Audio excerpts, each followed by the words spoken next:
Assalamualaikum warahmatullahi wabarakatuh. Pada video kali ini, kita akan membahas jawaban dari contoh soal UAS yang sudah kalian kerjakan secara mandiri di Google Classroom. Untuk materi UAS-nya, kita akan membahas materi dari bab 10 sampai dengan bab 12 yang terdiri dari bagian reading, idiom and collocation, dan juga grammar. Untuk bagian reading itu sendiri terbagi menjadi dua, yaitu pembahasan tentang teks yang ada di 3 bab tersebut dan juga tentang pembahasan conversational practice seperti agreement and disagreement, getting information on the phone, dan sebagainya. Dan untuk idiom dan collocation, nanti soalnya bisa berupa kalian harus mengisi manakah idiom yang paling tepat untuk kalimat yang memiliki blank atau titik-titik di tengah kalimatnya, ataupun juga akan ada sebuah skenario, sebuah kalimat, maka kalian harus memilih idiom manakah yang paling sesuai ataupun yang paling mengilustrasikan kalimat yang ada di soal tersebut.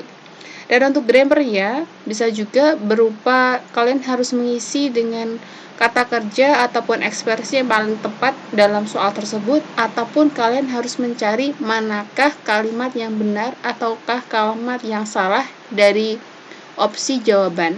Biasanya kalau kalian terjemahkan maka artinya akan sama semua.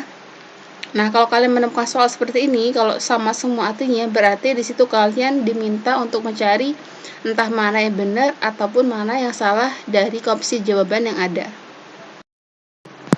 Untuk soal yang pertama, contohnya ini berupa soal reading yang diambil dari teks dari bab ke-10, 11, dan 12, bisa acak nanti.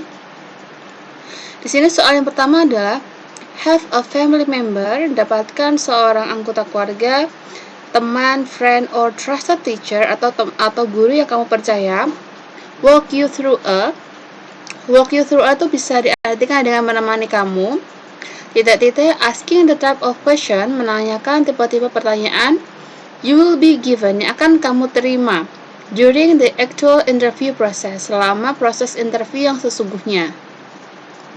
Nah, kalau seperti ini berarti kan ada suatu pura-pura melakukan interview karena kalian meminta teman, keluarga, ataupun guru untuk menanyakan ke kamu tipe-tipe pertanyaan untuk interview. Nah, berarti kita cari jawabannya yang sesuai dengan ini.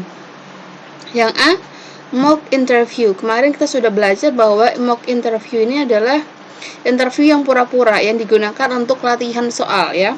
Yang B, preparation. Yang C, hang up. Hang up ini adalah menutup telepon. Yang D, essay atau essay biasa. Nah, di sini kan sudah jelas banget bahwa jawabannya nomor 1 adalah yang A, mock interview. Untuk soal nomor 2, ini berurusan dengan idiom and collocation. Di sini soalnya adalah kalian harus mencari idiom mana yang paling sesuai dengan statement di soal nomor 2. Kita lihat soalnya. People usually use their free time. Orang-orang biasanya menggunakan waktu luang mereka to sharpen their skill, untuk mempertajam skill mereka atau membuat skill mereka menjadi sempurna. Which idiom is suitable?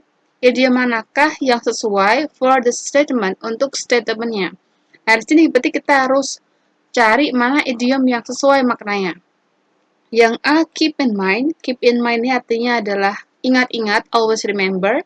Yang B, hone someone's skill. Hone someone's skill ini adalah mengasah skill. Nah, berarti jawabannya yang B. Sekarang yang kita yang C, castaway. Castaway ini maksudnya adalah ketika kalian ini terisolasi pada suatu lingkungan yang terpencil.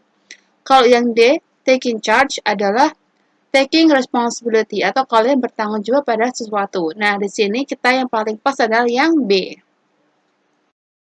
Untuk soal yang nomor 3, ini masih berhubungan dengan reading, tapi yang conversational practice, di mana kalian harus melihat manakah ekspresi-ekspresi yang ada di dalam bagian conversational practice di dalam 3 bab tersebut. Sekarang kita lihat soalnya.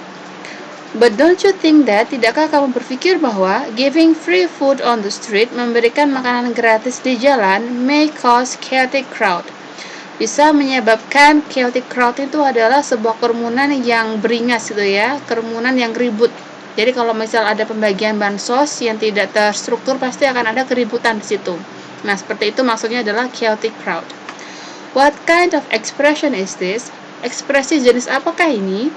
Nah, di sini kalau kalian masih ingat, di sini ada ekspresi but don't you think that. Ini adalah ekspresi yang digunakan ketika kamu tidak setuju atau memiliki pandangan yang berbeda tentang suatu opini. Sekarang coba kita lihat jawabannya. A. Agreement. Agreement ini adalah setuju. Tapi yang tadi but don't you think itu kan menunjukkan bahwa kamu nggak setuju. Yang B. Disagreement. Ketidaksetujuan. Nah, berarti jawabannya yang B. Sedangkan yang C ini adalah seeing a good side. Berarti kalian mencari apakah ada hikmah di dalam pertanyaan tadi? Tidak ada. Lalu yang D, getting information, mendapatkan informasi. Tidak, di sini tidak mendapatkan informasi. Maka kalian harus menyesuaikan atau ingat-ingat ekspresi apa yang ada di dalam soal tersebut. Nah, untuk yang nomor 4, kita sudah masuk ke bahasan grammar. Nah, grammar di sini kalian bisa lihat nanti sudah ada beberapa jenis grammar yang sudah kita pelajari di video-video yang sebelumnya. Di nomor 4 ini, kalau kalian melihat, jawabannya ini adalah semuanya memiliki gabungan antara satu kata kerja dan juga partikel. Nah, kalau partikel ini bisa berupa preposisi ataupun adverb. Kalau ada kata kerja yang diikuti dengan partikel, berarti di sini kita akan membahas tentang phrasal verb.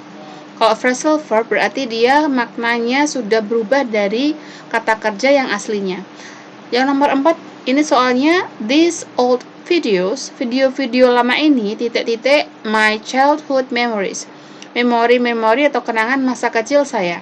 Nah, kalau di sini berarti kita harus nyari phrasal verb mana yang mempunyai makna yang paling tepat untuk mengisi titik-titik di situ. Yang A, bring back, membawa kembali atau membuat kamu ingat kembali. Nah, berarti ini yang paling cocok yang A ya. Coba kita lihat lagi yang B, call off. Call off ini bisa berupa menunda. Yang C, give away. Give away ini memberikan secara cuma-cuma. Kalau yang D, read out. Read out ini berarti membaca dengan lantang gitu ya, atau sesuatu yang berhubungan dengan membaca. Maka di sini tidak ada hubungannya. Yang paling tepat adalah yang A, bring back. Untuk soal grammar yang nomor 5, ini berhubungan dengan causative verbs, di mana kalian harus ingat-ingat seperti apakah bentuk causative verbs itu dan bagaimana rumus penggunaannya. Soalnya di sini adalah change this sentence, rubahlah kalimat ini into causative structure, ke dalam struktur kausatif. Nah, kemarin struktur tentang kausatif kan kalian sudah mempelajari tentang have sama get. Nah, kalian harus ingat-ingat seperti apakah rumusnya have sama get itu. Di sini kalimat yang harus kalian rubah adalah a surgeon operated Chloe's brain tumor yesterday. Seorang dokter bedah mengoperasi tumor otak Chloe kemarin. Kalau kalimat seperti ini berarti Chloe ini meminta seseorang untuk mengoperasinya atau membuat seorang dokter mengoperasi tumornya kemarin, karena Chloe nggak bisa mengoperasi dirinya sendiri. Sekarang kita lihat yang ABCD ini manakah yang sesuai dengan rumus have and get yang sudah kalian pelajari sebelumnya. Sekarang kita lihat yang A. Chloe got operated her brain tumor yesterday. Chloe mengoperasi tumor otaknya kemarin. Nah, kalau seperti ini berarti ini nggak sesuai sama rumusnya kemarin, karena harusnya adalah subject got atau get plus dengan objeknya baru kemudian diikuti dengan verb. Nah, di sini adalah tidak seperti itu, tapi got langsung operated. Berarti Chloe sendiri yang mengoperasi tumornya dia.